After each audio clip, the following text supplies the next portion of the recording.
It says, "And we know whosoever is born of God sinneth not. But he that is begotten of God keepeth himself, and the wicked one touches him not." The word sinneth not in the Greek, and if you didn't write it down, get it down this time, because this is a very important verse as we're going into helping someone tonight. Sinneth not literally means does not habitually practice sin. And we know believers do not habitually practice sin. I don't know, I was going to write this down. I haven't taught this in so long. Bear with me if I miss it. But we call it steps to bondage. And I want to try and go down the steps if I can, because this is the warning here.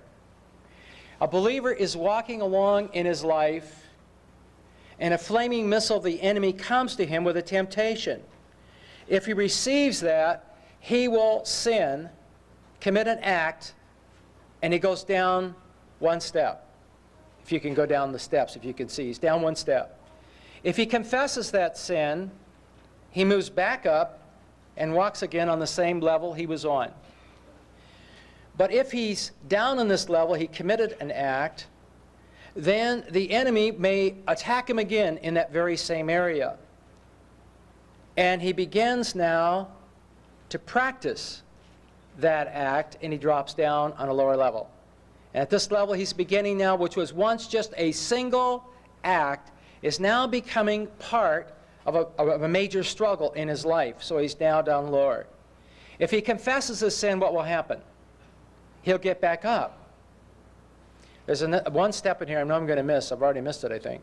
He's practicing the act, but you get the picture. If he keeps practicing, he'll drop down on another step, and on this step he begins to form habit patterns of sin.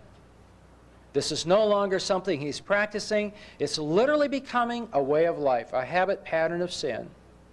And on this level, at some point in time, he will drop down on the bottom line, and the bottom line is bondage.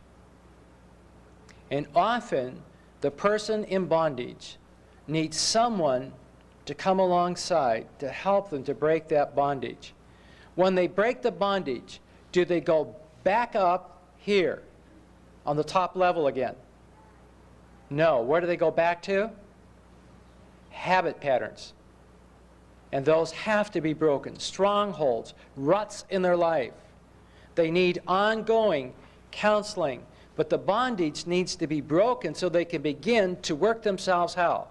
Back up the ladder so that they can walk in the freedom. Jesus Christ said he came that we might be what? Free. And if you're not free, then you're not having all that the Lord Jesus wants for you. He wants you free tonight. I didn't say perfect, it's free. Free on the inside. And it's so thrilling to sit with somebody who has been in bondage for maybe 25 years and have almost given up hope that they could ever be free of something, and take them through these steps and pray with them and see them come to freedom.